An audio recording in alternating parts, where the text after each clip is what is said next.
Imagine for a moment what it would feel like to live not out of obligation, but from inner alignment.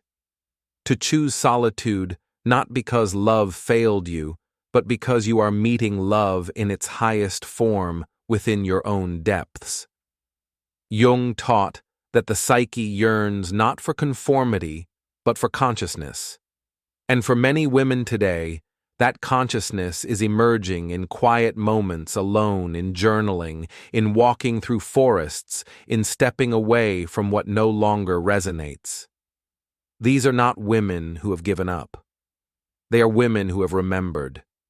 They are not incomplete. They are luminous in their fullness.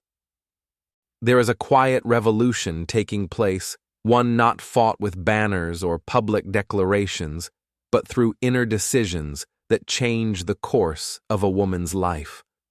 Across cities, towns, and communities, more and more women are stepping away from the traditional path of relationships and instead turning inward. From the outside, it may appear puzzling or even concerning. Why would a woman forgo the comfort, companionship, or perceived completeness of a romantic partner? But from the perspective of depth psychology, this is not a symptom of despair. It is the beginning of individuation. In the Jungian sense, individuation is not the pursuit of independence for its own sake. It is the process by which the human psyche becomes whole, differentiated from collective norms and conditioned expectations. When a woman embarks on this path, she does not do so to isolate herself, but to reclaim something that has long been denied her the right to be complete in herself. It is a sacred journey toward the self, the central archetype of psychological wholeness. To understand why this path is emerging with such clarity, now we must first understand how it was hidden for so long. For centuries, the dominant narratives around womanhood have emphasized the persona, the social mask, the ideal daughter, the devoted wife, the nurturing mother. These roles, while sometimes fulfilling, have often eclipsed the deeper voice of the true self. A woman might feel the stirring of her soul late at night or in the silence after a failed relationship, but she is rarely taught to follow it. Instead, she is guided to suppress it for the sake of harmony, tradition, or belonging. Jung noted that whenever we deny the voice of the self, a psychological conflict arises. This tension between who we are and who we are expected to be builds quietly over years, even decades. The symptoms are familiar: restlessness, depression, chronic dissatisfaction, anxiety that has no name. These are not signs of dysfunction, but of the psyche calling out for deeper alignment. The modern woman who chooses solitude is often answering this inner call. She is not rejecting love. She is rejecting the distortion of love that tells her she is incomplete without a partner. This return to self is accompanied by a necessary confrontation with the shadow, the parts of the psyche that have been hidden or rejected. For many women, the shadow contains the very traits society discouraged: ambition, power, wildness, even righteous anger. These qualities, often projected outward or repressed, must be reclaimed if the woman is to become whole. It is not a comfortable process. Jung wrote that there is no coming to consciousness without pain, but within this pain lies a tremendous gift: the reintegration of the lost self. Integral to this journey is the discovery of the animus, the inner masculine energy within every woman. In a culture that teaches women to find protection and authority in men, the animus is often projected outward onto fathers, lovers, leaders. But as a woman grows in consciousness, she begins to realize that these qualities already exist within her. The animus, when integrated, becomes a source of inner strength, discernment, and direction. No longer needing to seek these traits in a partner, she becomes sovereign over her own life. This shift changes the very foundation of what she seeks in relationship. Love is no longer a transaction or a search for completion. It becomes a meeting of equals, two whole beings, each rooted in their individuality, choosing to share their journey without losing themselves in the other. But such relationships are rare and require a maturity that can only be cultivated through solitude, reflection, and inner work. For many, solitude is not an endpoint, but a sacred passage. It is the forest through which the soul must walk alone. In myths and dreams, the forest represents the unknown, the place where the ego dissolves and the self emerges. Women choosing solitude today are in a very real sense stepping into this mythic forest. They are not lost. They are shedding roles that no longer fit. They are meeting the deeper layers of their psyche. And from this encounter, a new kind of strength is born. This is not a rejection of the world, but a transformation of how one participates in it. Jung believed that the fate of humanity rested not in grand external movements, but in the transformation of individuals.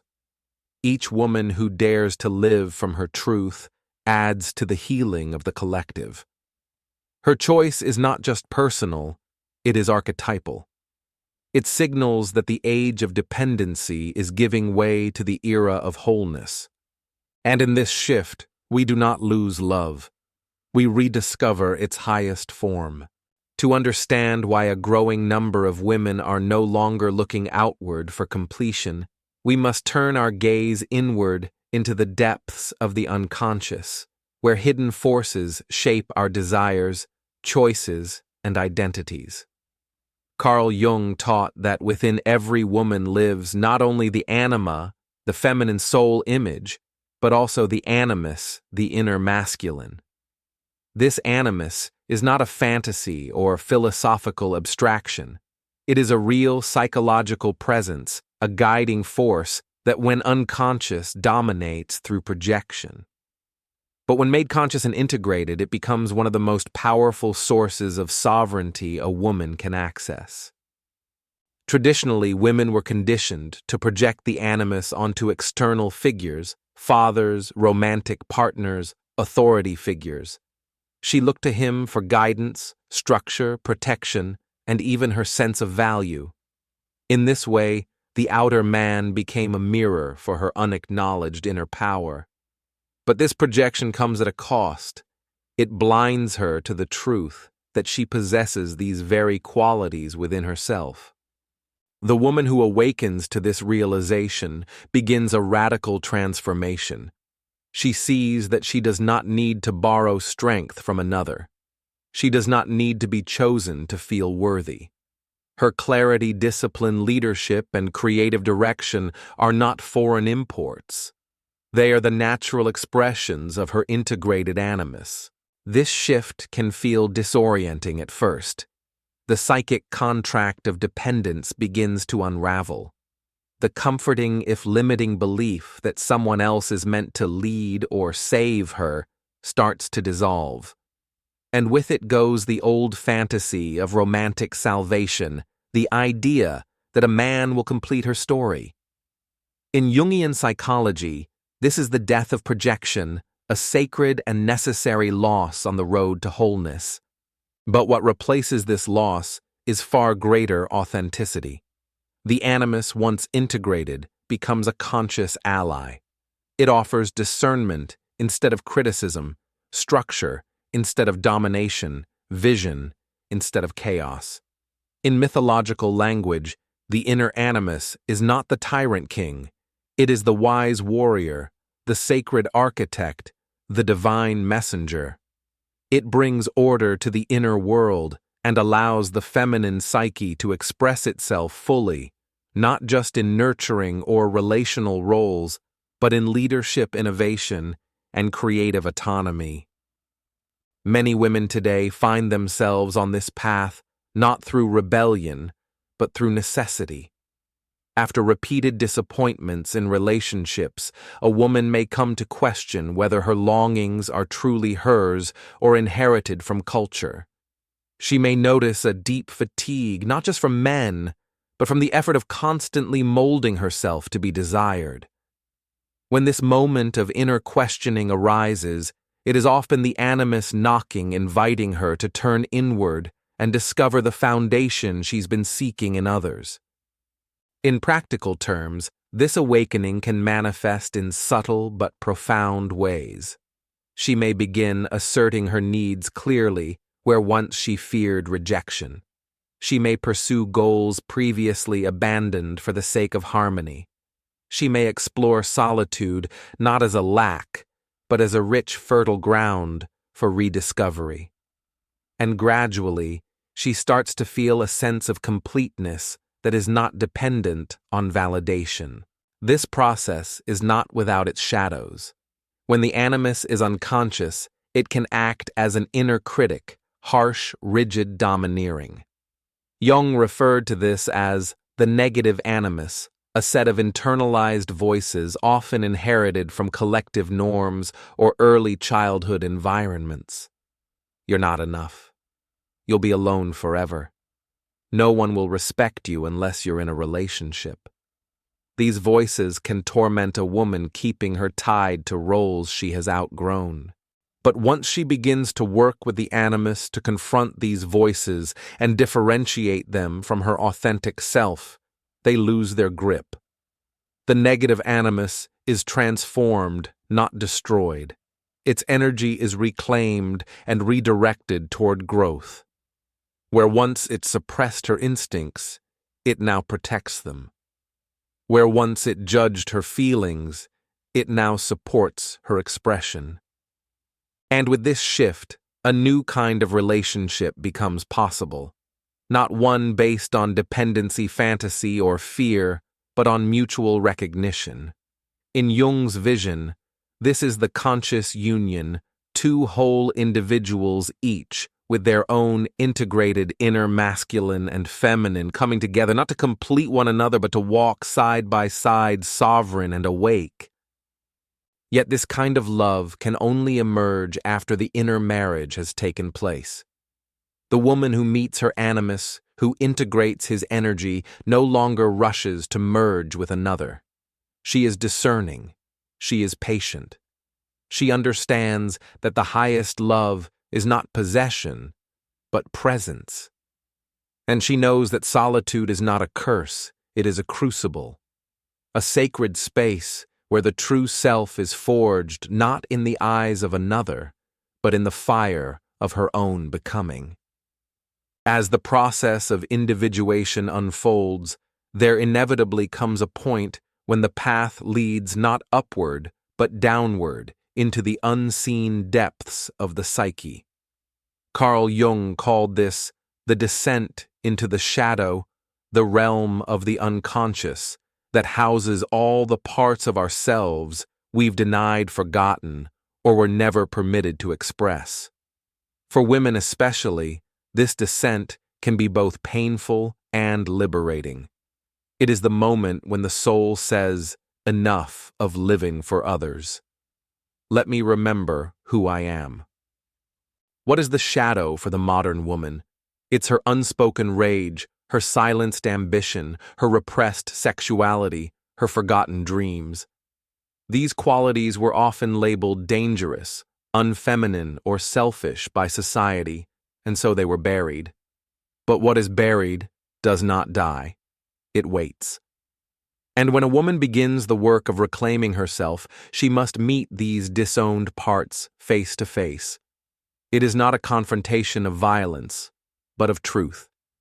She sees the little girl who was taught to please, the teenager who hid her light to be accepted, the woman who gave everything and asked for nothing.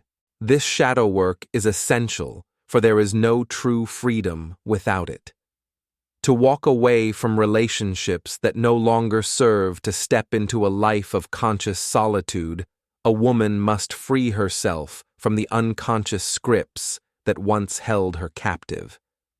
And one of the most powerful and invisible scripts is what Jung called the mother complex. Now let us be clear, the mother complex does not refer solely to one's personal mother. It is a broader archetype, a psychic imprint passed through generations. It shapes how we nurture how we are nurtured, and more importantly, how we perceive the right to nurture ourselves. For many women, this complex is deeply tied to sacrifice. From girlhood, they are conditioned to care for others, to anticipate needs, to put themselves second or last. And while such selflessness is often praised, it can quietly erode the self. The woman caught in the mother complex may feel she is not allowed to rest unless others are cared for first. She may feel guilt for prioritizing her well-being. She may fear that to focus on herself is to betray those she loves. These unconscious beliefs tether her to a cycle of self-abandonment. And unless they are made conscious, they will dictate her life from the shadows. But when a woman begins to see this pattern, everything changes. She starts to ask, "Who taught me that love means disappearing?" She starts to challenge the inherited myth that her worth lies in being needed. And most profoundly, she begins to remother herself. Remothering is not a trendy slogan, it is a deep psychological shift. It means learning to offer oneself the care, the softness, the protection that may have been absent or conditional.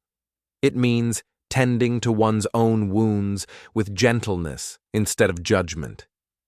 In Jungian terms, it is the healing of the inner feminine, no longer fragmented, no longer dependent, but whole and sovereign. This act of self-nurture is revolutionary.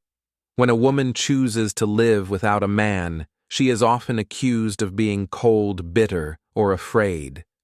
But the truth is far more sacred.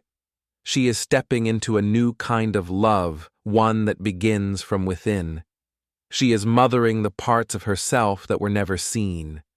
She is reclaiming her energy, not to hoard it, but to cultivate it, to build a life that is rooted in authenticity rather than approval. And here's the paradox. The more she nurtures herself, the less she needs a partner to do it for her.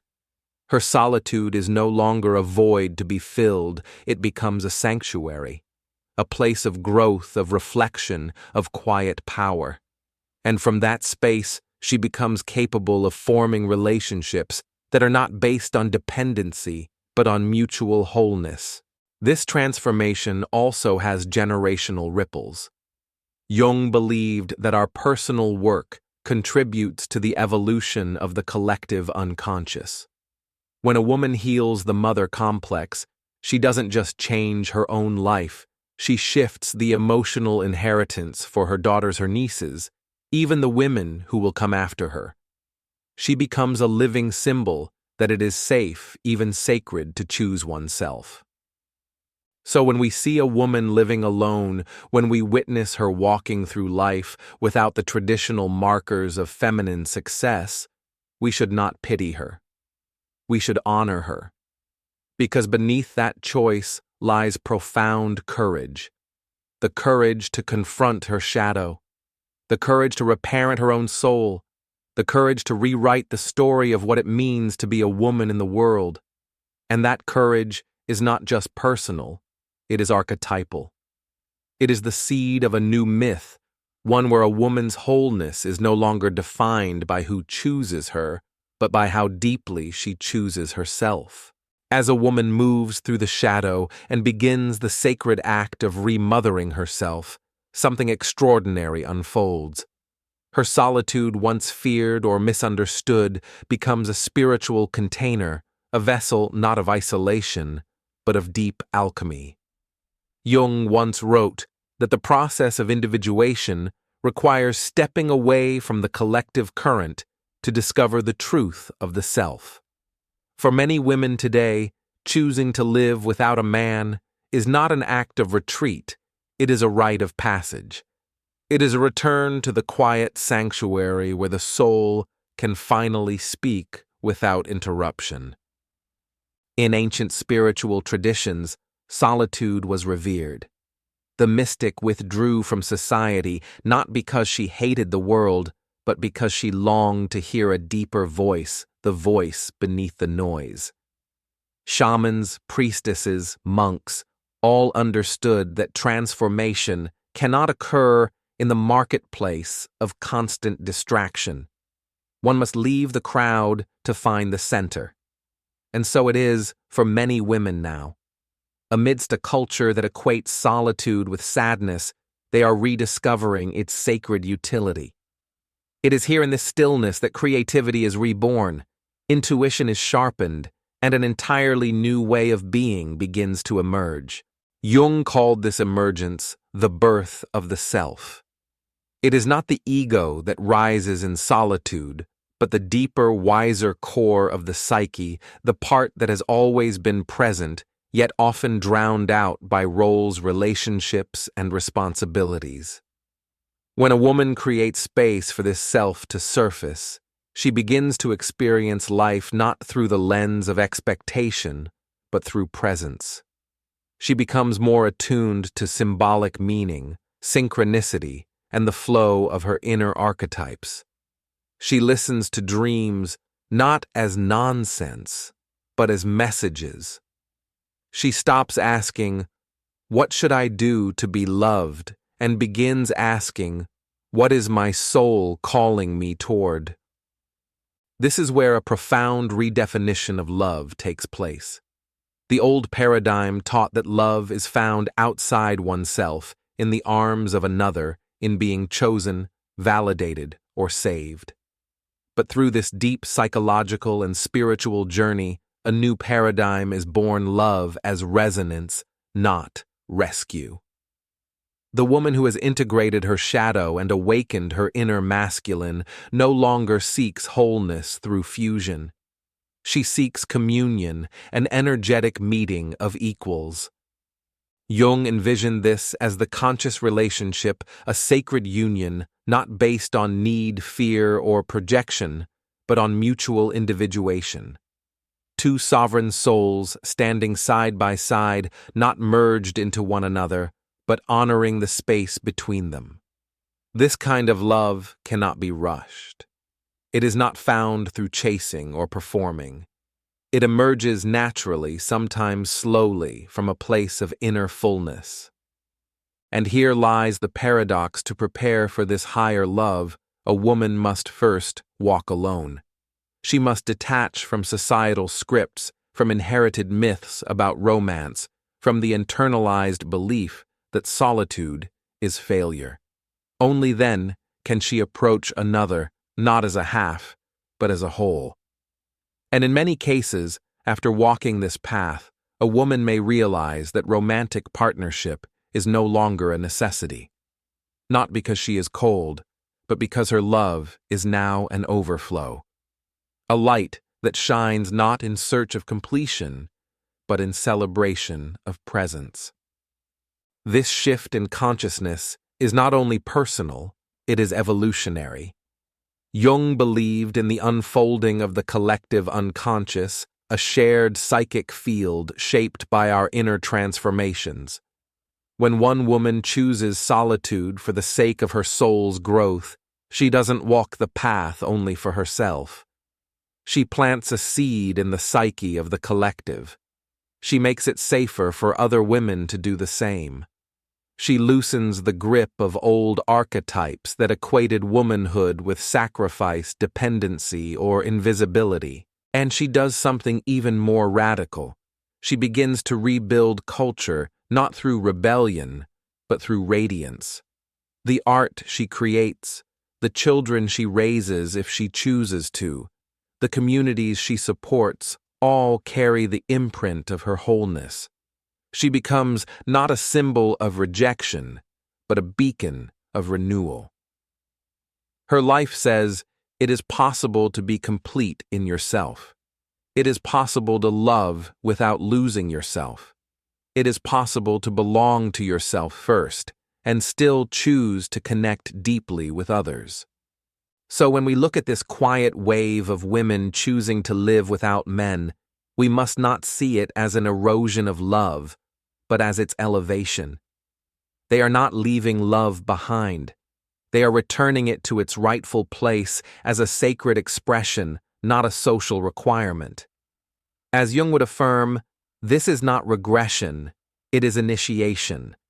It is not loss, it is liberation. And in this liberation, not only the individual woman is transformed, but the entire story of what it means to love, to relate, and to be whole. As we bring this exploration to a close, let us pause and consider, what if the choice to walk alone is not a departure from love, but a return to it in its highest form? What if solitude is not a sign of emptiness, but a vessel sacred and intentional through which the self can emerge in its full radiance? Carl Jung taught that the most significant journey we will ever take is inward. And in this moment of cultural change, many women are courageously answering that call. They are no longer seeking to be defined by relationships, nor are they bound by the need to be chosen. Instead, they are choosing themselves not out of arrogance, but out of remembrance. Out of the deep intuitive knowing that their worth has never been determined by another's approval. Through shadow work, the awakening of the Animus, and the healing of the mother complex, these women are stepping into a life that is no longer shaped by unconscious scripts. They are becoming the authors of their own myth. This is not the abandonment of love. It is the refinement of it. It is the transformation of love from a contract of need into a celebration of soul. It is the rise of conscious union where two whole individuals may one day choose one another not to complete, but to co-create. But until that day, if it ever comes, solitude remains not a void, but a teacher, a crucible, a sanctuary. Within it, women are reconnecting to their dreams, their creativity, their ancestral wisdom. They are healing not only themselves, but the generations that came before and the ones yet to come. Their individual choices are like drops in the collective wellspring of human evolution. Each one ripples outward, altering the psychic landscape for all of us. So if you have ever felt drawn to this path, if you've questioned why the old stories no longer fit, if you felt the stirring of something deeper within you, you are not alone. You are standing at the threshold of profound transformation. And this space, this channel exists to support you on that journey. If this message touched something inside you, if it offered clarity, reflection, or even just a moment of quiet truth, please consider subscribing to my channel. By doing so, you're not only joining a growing community of conscious seekers, you're supporting content that dares to ask the deeper questions. And I'd love to hear your thoughts. Have you experienced this shift in your own life? Are you navigating the sacred path of solitude or redefining what love means to you? Share your reflections in the comments below. Let's continue the conversation. Because in the end, the revolution we need does not begin in systems, it begins in the soul. And each soul that remembers its wholeness helps shape a future rooted not in fear, but in freedom. Thank you for watching. I'll see you in the next journey.